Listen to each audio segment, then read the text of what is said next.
Hey everybody, welcome to Finding Faith in Fiction. I'm Chrissy, and in this video I'm going to be going through my July hopefuls for the month.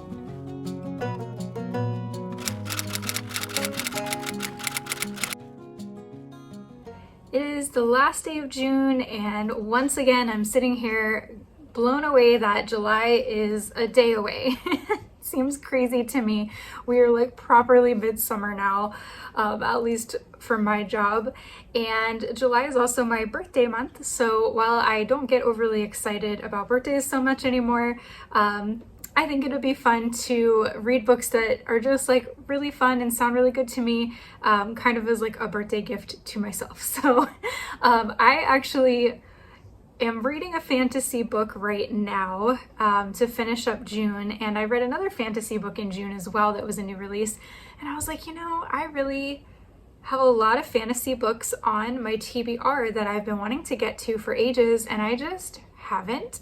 And I was like, maybe in July I should remedy that. And then I happened to watch a video from Kay at Kay's Library, and she was talking about a bunch of different fantasy books that she got in her birthday haul this month in June. And I was like, man, I have that one on my TBR. Oh, I have that one on my TBR. Oh, I have that one on my TBR. And so I was like, okay, that's it. In July, I'm going to have like a fantasy heavy month and get some of these fantasies read that I've had on my TBR forever. Happy birthday to me. However, I do also have a couple of rom-coms and romances that I had planned to read in July. So I'll talk about some of those as well. I have 3 of those. I think 2, well, I don't know if that's a rom-com. At least one's a rom-com and 2 kind of romances that I plan to read. And then for good measure, I have my backup emotional support historical fiction ready to go just in case. So this is very much a list of hopefuls more than a list of what I'll definitely be reading. For July, I'm definitely just going to go by mood reading. So I have my list here, and it's quite long. These are just possible books, and I even have some backups to my backups. And yeah, I'm just going to read whatever sounds good as I finish each book, and that's how I'm going to do July. So no pressure. Like I said, there's like 2 books that I definitely want to read because I'm kind of going through a series and I want to read what's next. But otherwise, yeah, I will just kind of read whatever kind of appeals at the moment of needing to start a next book. And I'm actually really excited about that. In June, I had lots of new releases that I definitely wanted to read in June. So it'll be nice to have a little bit more of like a loose, flowy summer reading month in July. Okay, so I'm going to start off with a couple of romances, talk about all the fantasy books, and then end with 2 more kind of summer, I don't know if they're both romances, but 2 possibilities as well at the end. So we'll kind of do like a rom-com sandwich or romance rom-com sandwich with fantasy in the middle. So let's go ahead and look at each of the books that are on my July hopefuls. The book that I will likely start out July with, because of the timing of July 4th, is Red, White, and Rodeo by Cassandra Joelle. I feel like I just read one of hers maybe in May, and it was so cute. And this is a new release that just came out in June, but I decided to wait and read it at the beginning of July to kind of coincide with the 4th of July. It sounds adorable. I really loved her last new release. It was my favorite so far. So hey, I'm hoping maybe this one will be even better. So it's called Red, White, and Rodeo, a sweet small-town Christian cowboy romance novella. Stars, Stripes, Sparks. Savannah Lane is a barrel racer chasing a rodeo queen crown. 𝐿𝑡𝐻𝐻𝑒𝑦 is a bull rider who left to become a soldier and broke her heart. Now he's back in Iron Spur just in time for the 4th of July rodeo, and everything she tried to forget is standing right in front of her. But some love stories don't end, they wait. This sounds so cute. So I'm particularly excited and interested to read this because of the rodeo queen aspect. I actually had a student in my school for the past 5 years. She just graduated in May, and she's actually a rodeo queen in her small town out west. So I thought that would be really cute to like read one that will remind me of her, since I'm so sad that she graduated. So I always like a good Cassandra Joelle. They're usually 4 to 4 to 4.5 stars for me. Always super cute rom-coms that are just light and enjoyable, but also have really good faith themes and faith content in them. So I'm really looking forward to this new release, probably to start off the month right away in July. The next book that I would like to read is Rocky Road by Becky Wade. This is book 2 in the Sons of Scandal series. And in June, I actually read book 1 in this series, which was called Memory Lane. It's like a little bit of like a romance with some mystery tied in, and it's part of a 3-book series, so I had planned to read 1 book per month in the summer, 1 in June, 1 in July, and 1 in August. So Rocky Road is the next book. I actually thought I had kind of guessed who this would be about, and I was not correct. I thought it was going to be one of the main characters, not one of the main characters, but one of the supporting characters from book 1, but it looks like it's actually a set of new characters, but it still is like a small town coastal Maine kind of story. So yeah, I'm excited to see if this book is as good as the first one or if I'll like it better. We'll see. So let's read the description. It says, FBI agent Jude Camden handles every aspect of his job with by-the-book professionalism. There's no reason why his latest assignment, which calls for him to pose as the boyfriend of perfumer 𝐤𝐴, should be any different. You know what? No, I think Jude Camden is the brother. It is. He's the brother of the main male character from book 1. So it is about somebody from this one, just not who I thought it was going to be. Okay. Except 𝐤𝐴 is different. She's creative, bold, and feisty, and as soon as she meets Jude, she wants to loosen him up, wrinkle his perfect shirts, and test every ounce of his towering self-control. The FBI has an ironclad rule against romances between those working together on operations. Jude's never met a rule he didn't respect, but adhering to this one is going to be tough because as time goes by, he finds 𝐤𝐴 more and more irresistible. Buckle up, it's going to be a rocky road. Okay, this sounds cute. I don't think I've ever read like an FBI agent book, so I wouldn't say that's like a trope even in like books or movies that I tend to go for, but I did like his character in book 1, so I think this will be really cute, and I really liked the small town coastal Maine setting, so I'm excited to pick back up there. For the next book on my hopefuls list, we are transitioning into the fantasy books. So the first fantasy, and I think the one I'm most excited about reading, is called Reviving Embers. This is by Paige Reed, and this is actually a book 0, so a prequel of Guardians of 𝐬𝑗 series. So yeah, this is a prequel, but I'm going to start with it because it just makes sense to start with a prequel, I think. I have seen this book recommended all over Christian BookTube, and I am really excited to read this one. It's been on my TBR for months and months and months, so I'm going to try to start with this one and then go from there. So let's see. Reviving Embers and the Guardians of 𝐬𝑗 series is perfect for fans of Carrie Cotton's The Huntress and a few other ones. Okay. He vowed to protect his people no matter the cost, but what if the cost is her? 12 years ago, the Shields of Power saved Paul Marshall's family from annihilation. Now a man, he'll stop at nothing to earn a place among the elite council sworn to protect the Shield's source of strength. But no one with common blood has been appointed for centuries. To rise, Paul must train with the nobility and secure influential connections in a world that doesn't want him. His chances go from slim to impossible when he attracts formidable enemies and the affections of a woman he can never have. Verity Sicilian, noble-born and destined to marry the crown prince, struggles to accept the path laid out for her. Emptiness haunts her, forbidden pursuits call, and Paul tugs at every hungry place inside her. But breaking free from the expectations of her family and class could ruin her. Subversive influences sweep 𝐬𝑗 into a war of ideologies that threatens their past and future. As they fight to preserve their heritage and the attraction between them deepens to love, Paul and Verity must decide if they will obey the ancient warning to stoke the fire within, even if the flame consumes their dreams. So yeah, I'm really excited for this one. It sounds like there is forbidden romance, like differences in class, some political stuff in there.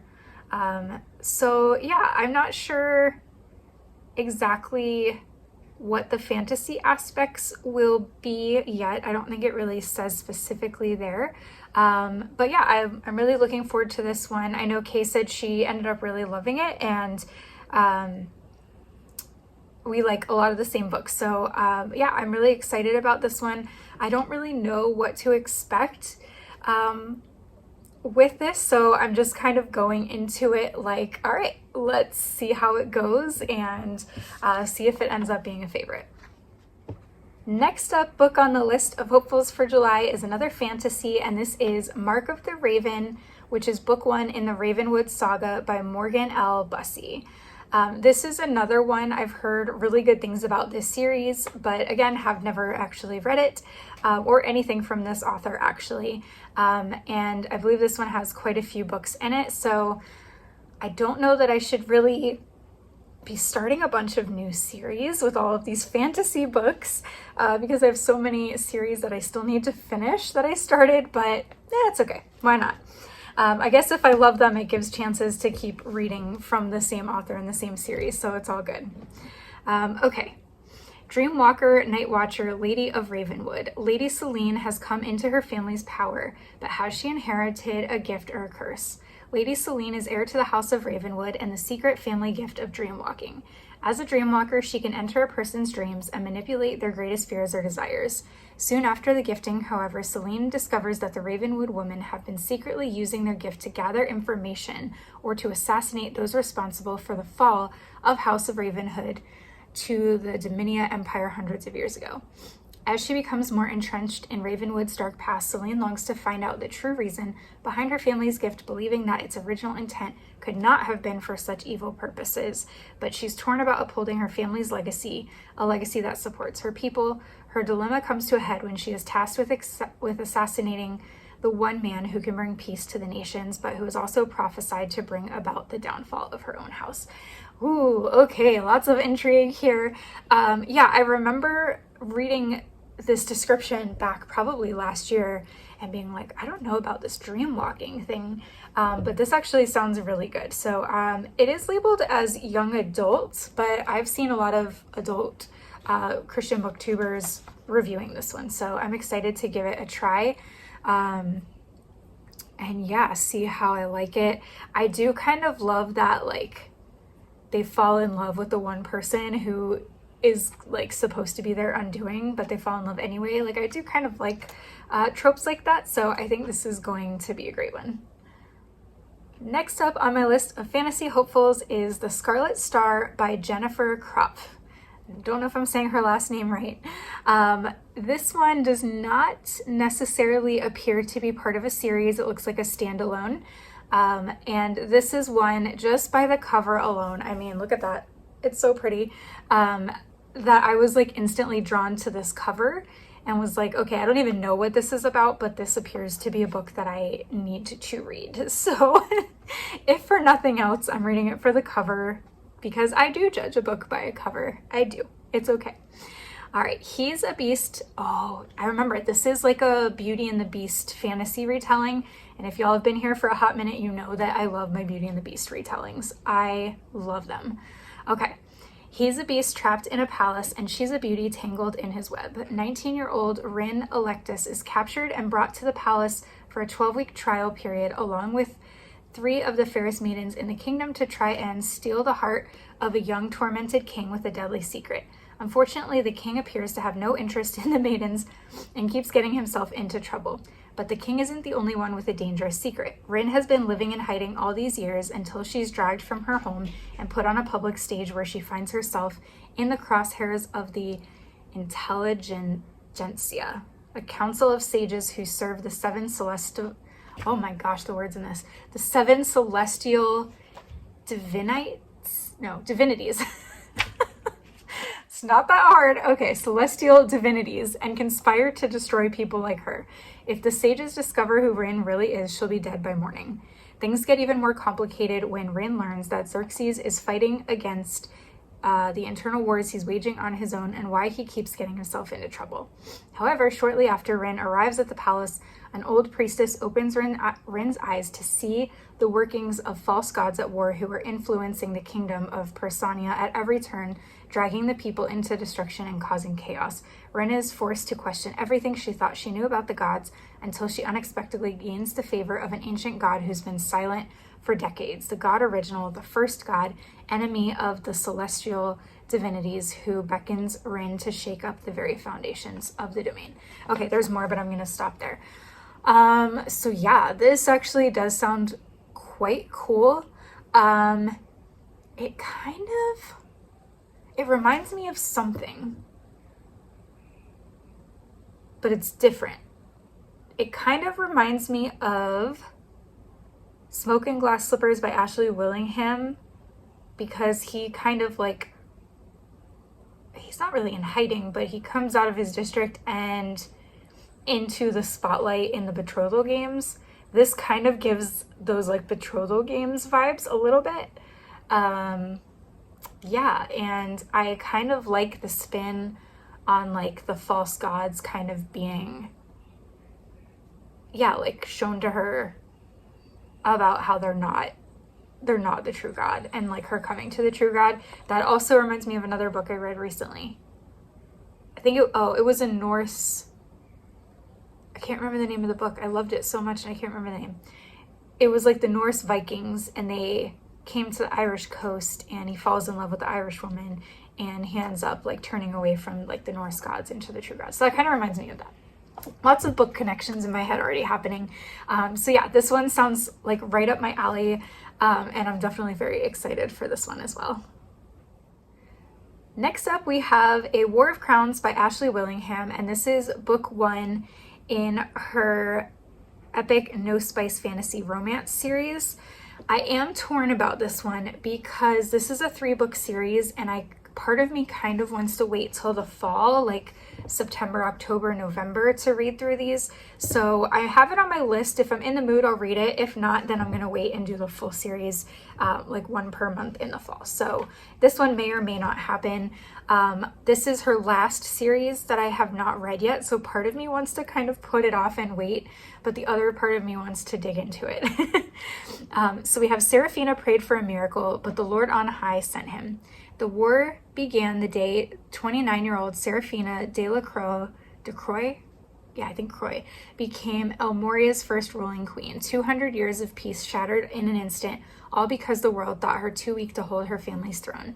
She's determined to prove them wrong, but Seraphina wasn't born to rule. She was born to marry the king of Drakmor, 𝐸dmund and sit at his side as a mere consort.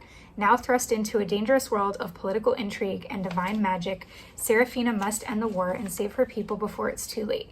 But with dark forces stirring and enemies threatening at all sides, she stands to lose far more than just her life should she fail to secure victory in the deadly War of Crowns, especially when a new contender enters the true king of Drakmor, who supposedly died 15 years ago. Okay, interesting. This is supposed to be kind of like a clean Christian version of Game of Thrones. I do really enjoy Game of Thrones. I don't watch it or read it anymore, but back in the day I did, and I do like that type of fantasy. So I do think this is probably going to be a great series for me. But again, will I read it in July or will I wait till the fall? We shall see. Next up on the list is Resistance by J.L. Knight, and this is book 1 of the Ilion Chronicles. This is another one and another author. I have not read any of her books, but I have heard great things about this book and this series in general. And so, yeah, this is another one that I'm like very intrigued by and may possibly read.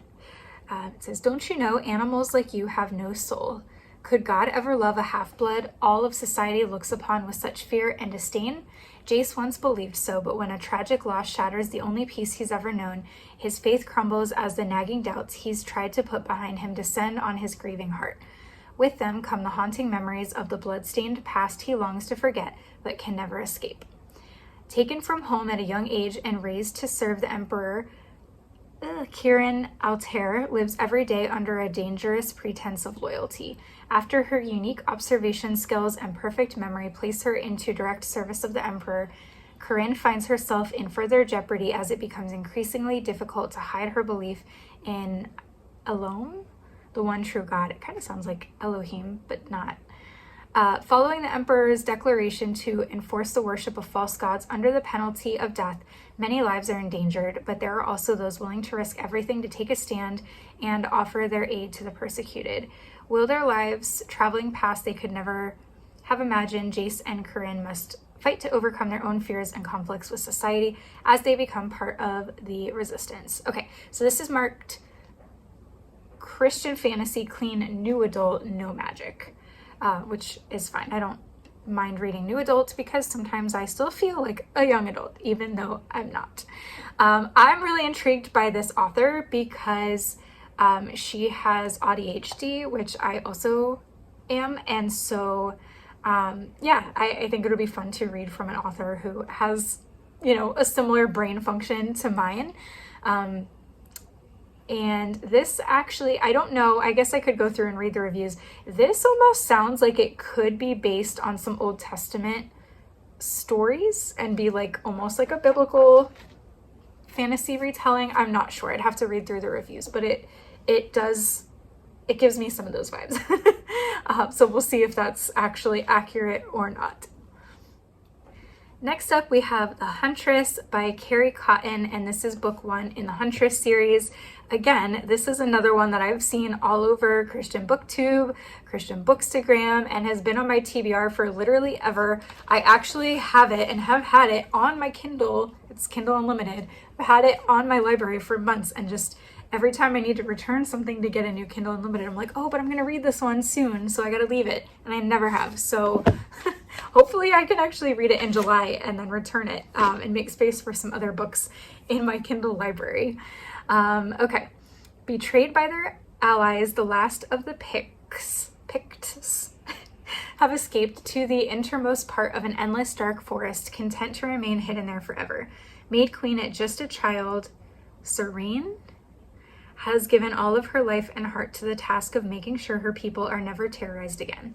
When a handsome stranger from the kingdom that betrayed them falls injured at the boundary of her village, she's forced to choose between mercy and duty. The second son of a ruling monarch, Duncan would never be considered for the throne, neither did he wish to be. But when a plague sweeps through the land, he is the only one of royal blood left standing. Returning to the tower that holds too many dark memories, the truth of his father's tangled reign begins to unravel, and Duncan is once again forced into a role he never wanted. So this one's kind of like fantasy meets historical fiction. I'm trying to remember if this one is like medieval or not.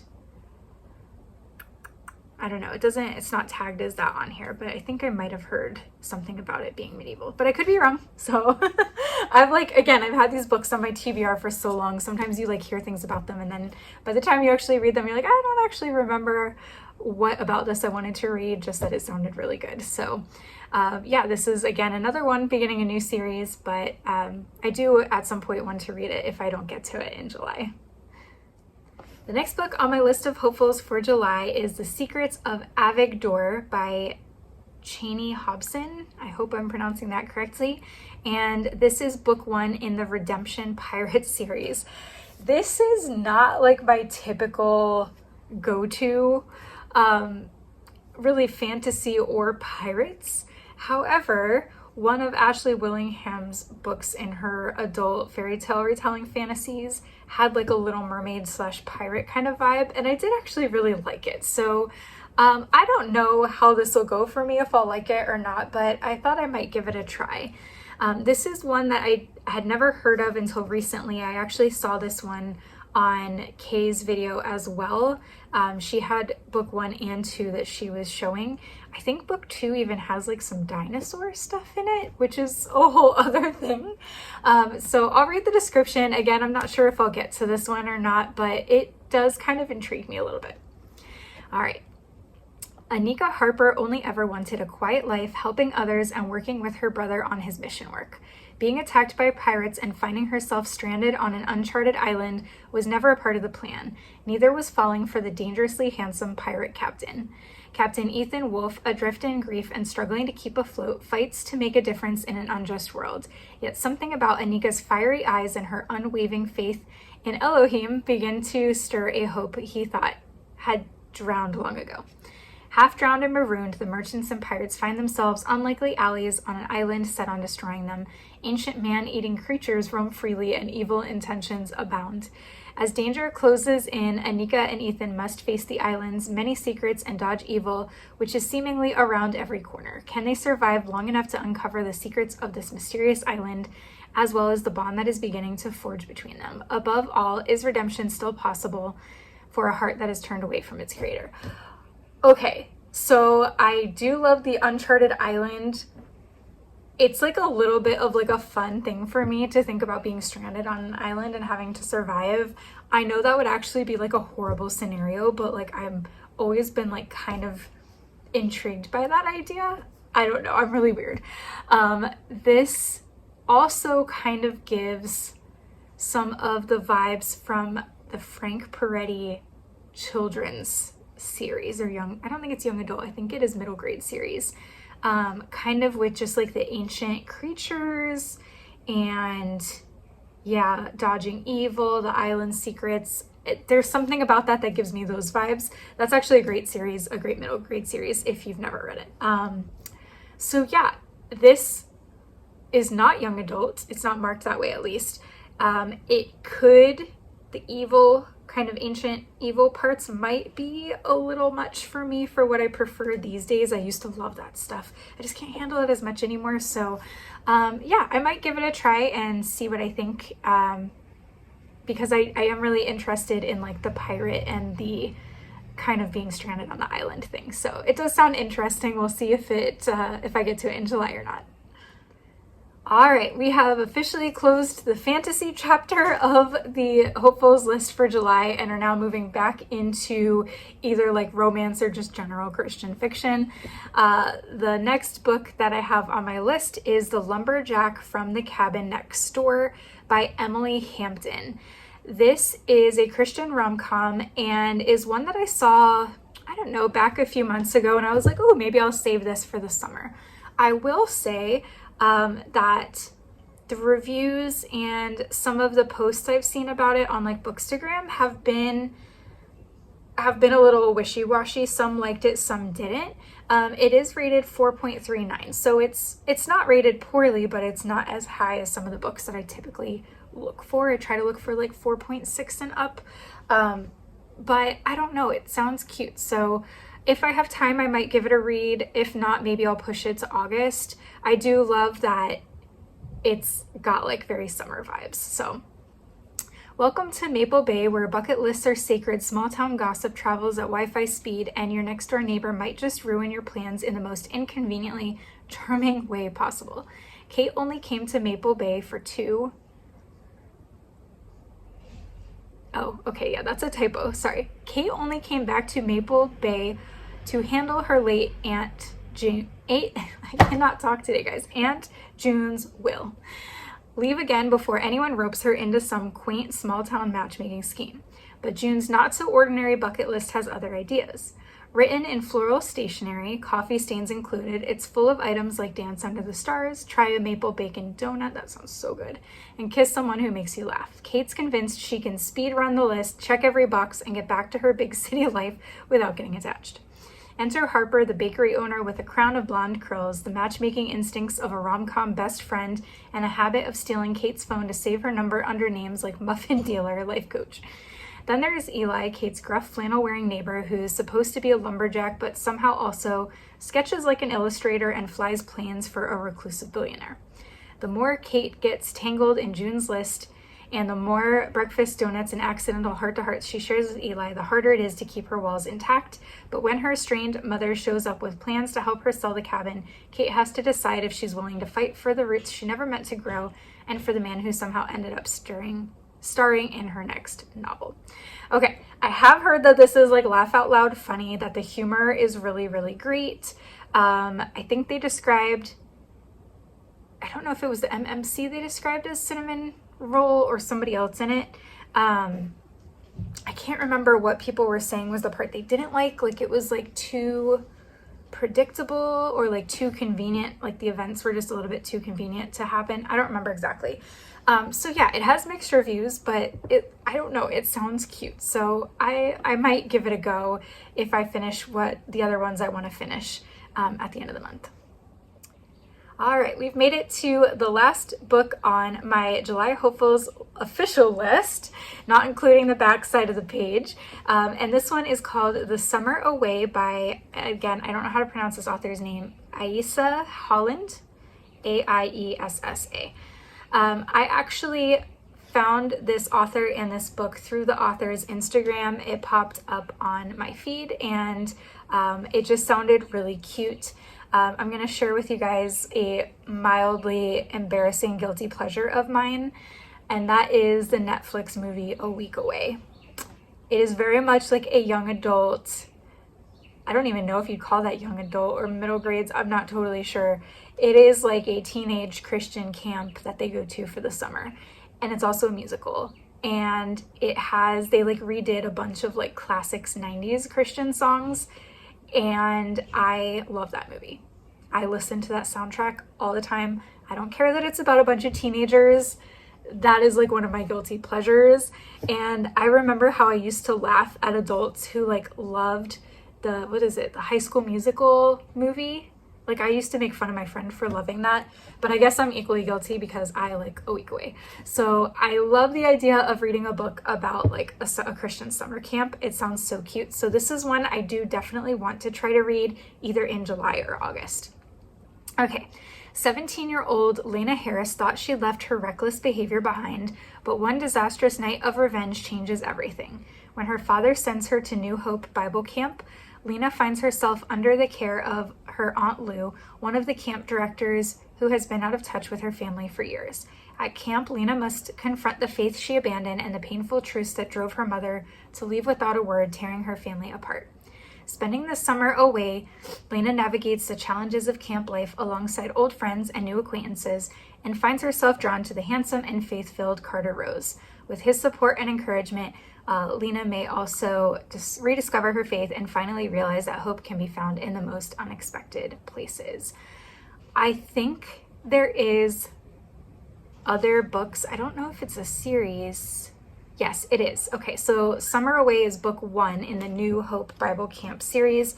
Where the Leaves Fall is book 2. So that actually might be a great book to follow this up with, either July, August, or August, September, because it has a really cute fall cover on it. So I actually really loved what the author had on her Instagram, and that sounds super cute. I know it's not necessarily adult, but it just sounds like such a fun summer read. So I definitely want to try to get to that one as well this month.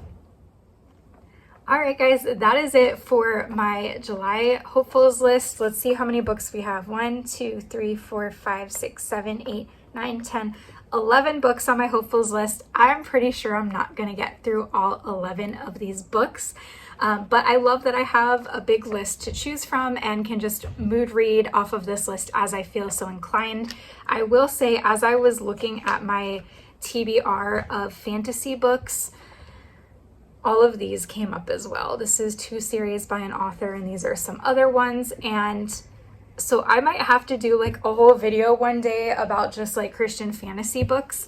But I'd like to read more of them before I film that video. But you know, there's more here. If I decide I don't want these ones, I have options.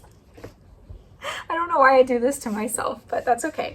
May and June were both pretty slow, small reading months. So I think I'm ready for a bigger list again this month. Things are going to be busy over the next couple of months, but I'm still really excited to get through at least a couple of these books in July and just, read books that are very enjoyable for me, that are going to make a great birthday month. And like I said, if I get fantasied out, I do still have 2 historical fictions from May that I didn't read on my Kindle that I can use as like my emotional support historical fiction. If I'm like, okay, I cannot take any more fantasy this month. I still have No Stone Unturned? I always forget that. And Head in the Clouds. Those are 2 that I did not get to in May, and then I did not get to again in June. So yeah, No Stone Unturned and Head in the Clouds. So I have those as a backup in case I am just like, I need historical fiction. Because you guys know when I don't read historical fiction, I miss it. So I have those on standby just in case. But I do think enough of these fantasy books have some historical vibes, that'll give me enough of that to make me feel okay. But yeah, historical fiction is my emotional support genre, so it's there if I need it. I'm so weird, guys. You already know, but that's okay. All right, y'all. Well, I hope that you have a great July. Let me know if you have already read any of these books on my July hopefuls, or if you have any of these on your July hopefuls as well. If you do and you'd like to do a buddy read, message me on Instagram or comment in the comments, and would love to, yeah, set something up if you're interested. All right, guys, as always, thanks so much for watching, and I'll see you in the next video. Bye.